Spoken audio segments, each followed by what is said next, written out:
sur le plan économique, sur le plan de l'amélioration du climat des affaires, donc sur le plan un peu de l'amélioration de la gouvernance. Je pense qu'il y a un recul du nombre de crises à travers le continent. Donc bref, des perspectives de développement tout à fait brillantes.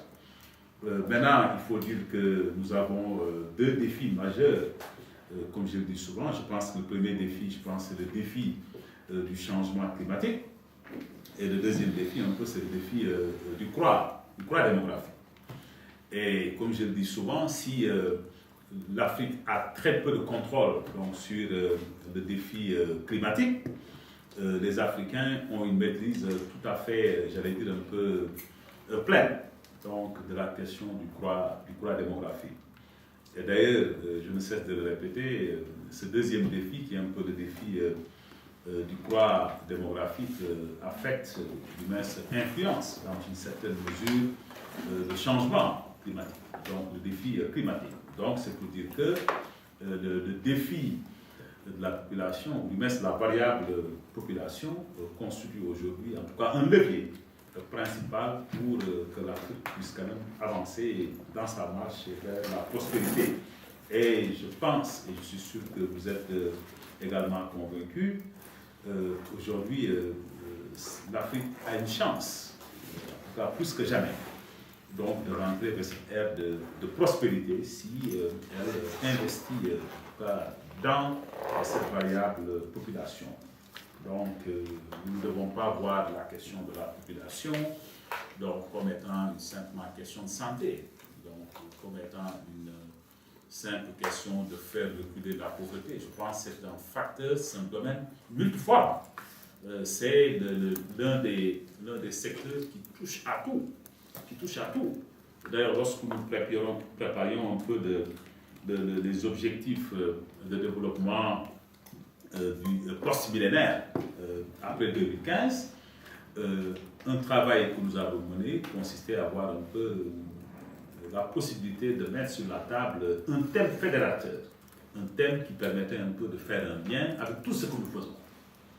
Et je crois que la question de la population était visiblement donc, la question qui était le plus ressortie à l'occasion de nos travaux préliminaires au niveau global. Donc aujourd'hui, en Afrique, surtout en Afrique au sud du Sahara, donc qui est un peu la région la plus laissée en rade, si je peux dire, si on regarde un peu les indicateurs socio-économiques, nous avons plusieurs raisons de croire que dans cette partie du monde, c'est un travail sur cette variable population qui va nous permettre un peu de changer le décor, ce qui nous permet un peu de rentrer de plein pied dans le sujet d'une réunion cet après-midi. C'est vrai que nous le répétons, on en parle de partout, et d'ailleurs un article a été publié, ça fait 2 jours, sur RFI Online, un article qui reconnaissait un peu le rôle de leadership du Fonds des Nations Unies pour la population, notre rôle un peu d'impulsion, de mobilisation, le rôle catalytique que nous sommes en train de jouer donc, pour la transformation du paysage de développement, mais j'allais dire même de l'avenir hein, de l'Afrique, simplement parce que ces dernières 3 années, nous avons fait un travail de fond. Nous avons fait un travail de fond parce que, comparé à ce qui se fait de façon générale, nous sommes restés sur un sujet. Nous sommes restés sur un sujet et nous avons pu quand même mobiliser l'ensemble des acteurs. Donc, ce que je dis est une mobilisation tout azimut. Donc, et à chaque fois que nous travaillons avec un acteur, avec un secteur, nous avons utilisé un peu le principe de la masse critique dans notre approche, dans notre mode d'engagement. C'est-à-dire à chaque fois que nous identifions un acteur clé, un acteur qui a une capacité d'influence, un acteur qui a un levier réel, nous ne travaillons pas avec des individus. Le plus souvent, nous travaillons avec des réseaux.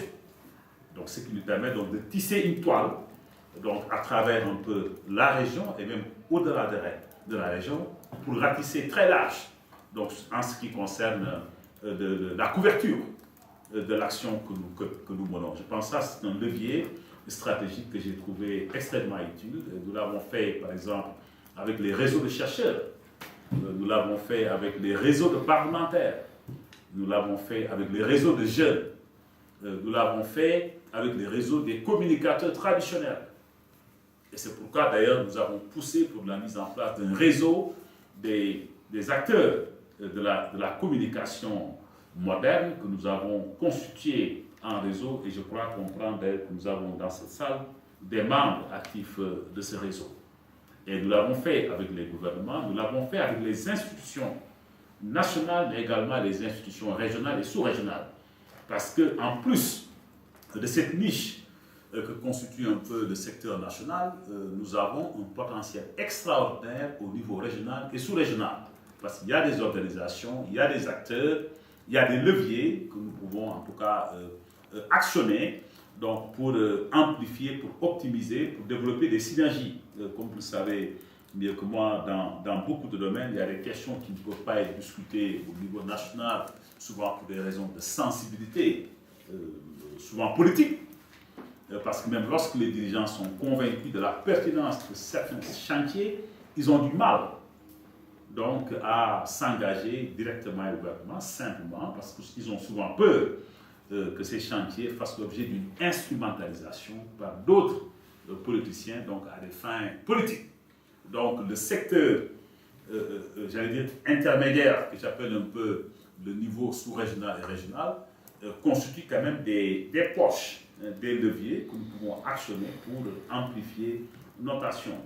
Donc la liste n'est pas limitative, mais nous avons quand même utilisé comme stratégie donc, de travail avec les réseaux, hein, et ce qui nous permet un peu de toucher des groupes extrêmement importants, extrêmement puissants, comme par exemple les leaders religieux. Hein, voilà. Donc ça, c'est quelque chose, en tout cas, qui est en train de porter son fruit. Et avec chacun de ces réseaux-là, je pense que nous faisons un travail de fond. Hein, nous identifions un peu des pistes de conversation et nous engageons, en tout cas, des dialogues qui nous permettent un peu de procéder à des rapprochements, de lever les obstacles, hein, d'enlever un peu les malentendus. Et comment nous le faisons? Nous utilisons des méthodes extrêmement simples. La méthode principale donc, sur laquelle je peux insister, c'est l'utilisation de données donc, et d'évidence donc, pour, en tout cas, régler la question de la polarisation. Comme vous le savez, nous vivons un monde où il y a énormément de polarisation. Donc, et pour régler cette question de la polarisation, nous mettons l'accent sur des données fiables, des données crédibles. Hein, et on croise les données. Et lorsque vous avez des faits, des données, des évidences, je pense que la conversation devient beaucoup plus objective. Donc on sort un peu d'un certain nombre de perceptions ou de croyances qui ne sont pas souvent fondées, donc vers des faits qui permettent un peu de dépasser les limites. Et mon expérience est telle qu'à chaque fois que vous engagez cette conversation, je pense avec respect, c'est important le respect, et vous engagez cette conversation donc avec des faits, avec des données, avec des évidences, je pense qu'il y a très peu de chances que la polarisation, en tout cas, ne disparaît pas, y compris sur des sujets les plus sensibles. Donc ça, vraiment, c'est quelque chose que nous avons fait. Et d'ailleurs, c'est l'approche que nous avons suivie en ce qui concerne l'engagement des religieux, qui aujourd'hui est un succès, mais incroyable. Hein?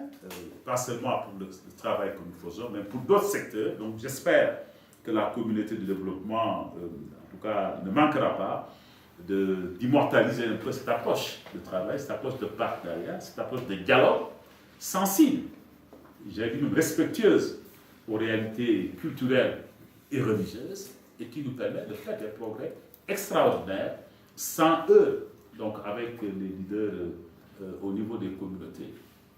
Je vais dire quelque chose à ce niveau-là avant de continuer. Dans tous les pays du monde, dans tous les secteurs, il n'est pas possible de faire des progrès sans une participation des leaders, des collectivités.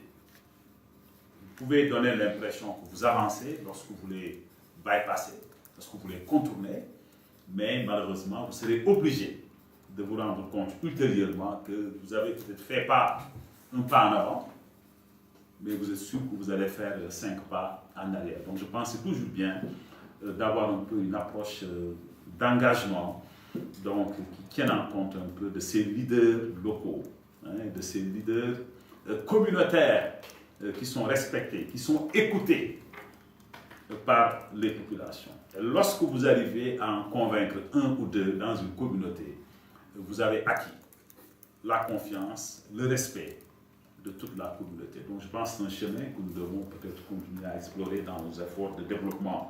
Je peux également parler, un autre exemple, c'est un peu comme on est à Bandung, où j'avais lancé un peu notre mouvement hashtag Young People First, hein, comme je le disais ce matin, qui a touché, en tout cas qui aujourd'hui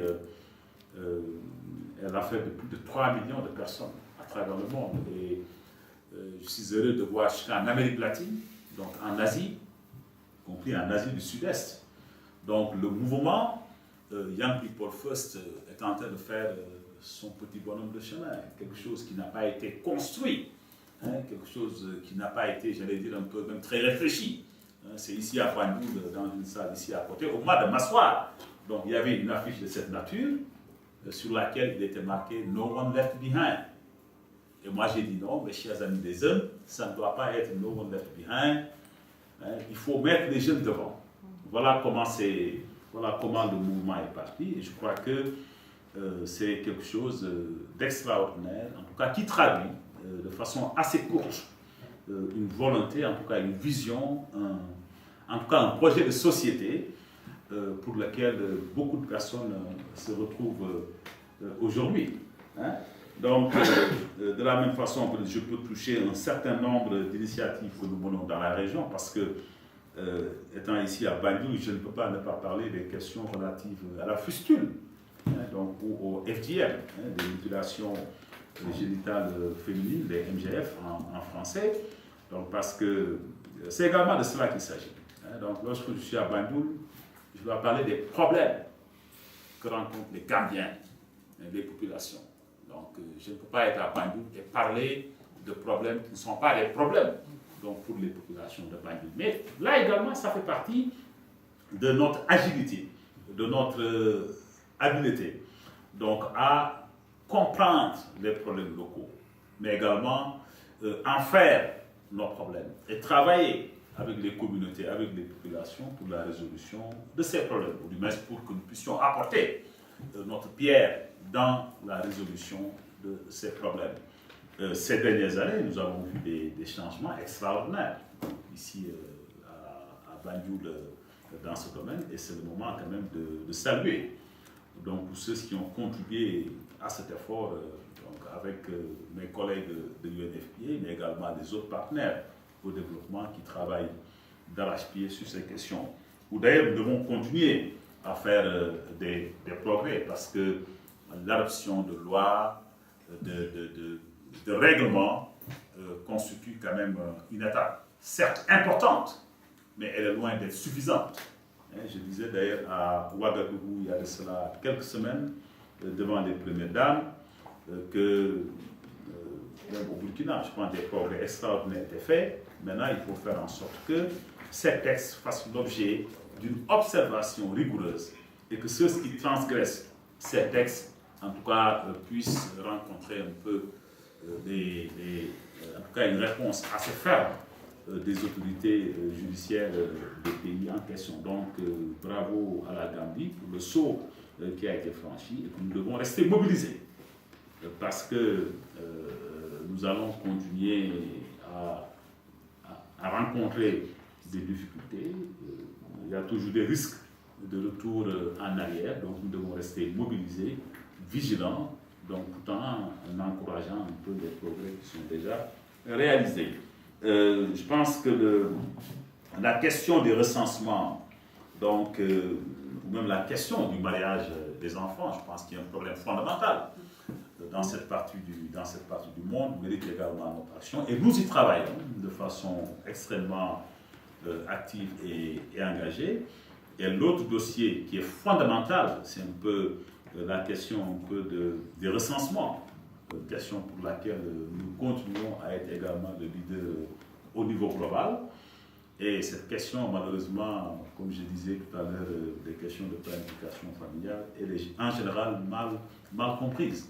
Et c'est là où nous, au fond des Nations Unies, nous devons faire un travail beaucoup plus approfondi pour que les uns et les autres puissent comprendre l'importance capitale de recensement. Surtout lorsque nous sommes dans une ère où les ressources sont rares, donc où le ciblage des dépenses publiques, des investissements publics, de tous les efforts de développement, donc, doit être fait avec une attention beaucoup plus grande. Et vous voyez donc pourquoi il est important de savoir là où il y a les problèmes, quels sont les problèmes, quels sont leurs liens, et de mettre les maigres ressources que nous avons à ces endroits précis, là où nous avons la possibilité de faire des changements extraordinaires au niveau des populations les plus laissées pour compte. Vous voyez donc un travail que nous avons fait récemment, par exemple à Dakar, nous a permis de voir que dans une localité comme Fas, on avait par exemple un taux de pénétration de l'assurance de la couverture de maladie universelle qui était de 1%. Donc des populations extrêmement démunies. Donc si vous voulez faire des investissements à Fas et ne pas les faire au point E ou à Fan Résidence, vous avez besoin de ces données donc assez précises pour savoir là où il y a des problèmes. Et je pense que certains travaux comme ceux que nous faisons avec les recensements, que nous faisons d'ailleurs aujourd'hui avec des outils de dernier cri, donc avec des tablettes, donc avec même des systèmes d'imagerie, nous avons donc la possibilité d'aller au fond des problèmes et d'identifier les réponses que nous devons apporter aux populations. Bon, imaginez ce que la médecine, par exemple, était avant la radioscopie, hein? Donc, ou avant, comment on appelle encore, les autres formes d'imaginerie. Hein? Donc, et aujourd'hui, lorsque vous avez une précision, mais extraordinaire, qui vous permet de voir exactement quelle est la partie du corps, ou quel est le point où il y a le mal qu'il faut corriger. Donc, on n'a pas besoin de faire une certaine chirurgie aujourd'hui sur le corps humain avec la précision que nous avons avec le système d'imagerie.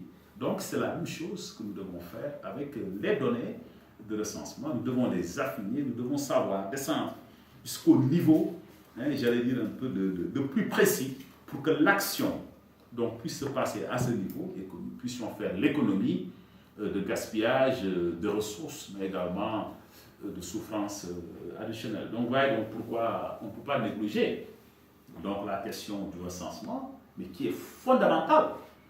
Et souvent, vous allez dépenser $100 dans le recensement pour faire des économies de milliers, bien des centaines de mille. Parce que vous n'allez pas, par exemple, verser de l'eau partout. Vous allez verser l'eau, donc au point où vous devez verser l'eau. Donc je crois que la précision dans l'action donc, a un impact fiscal important que nous devons communiquer aux populations pour qu'on ne pense pas que le recensement, c'est simplement compter le nombre de personnes et puis c'est fini. Non, c'est pas ça.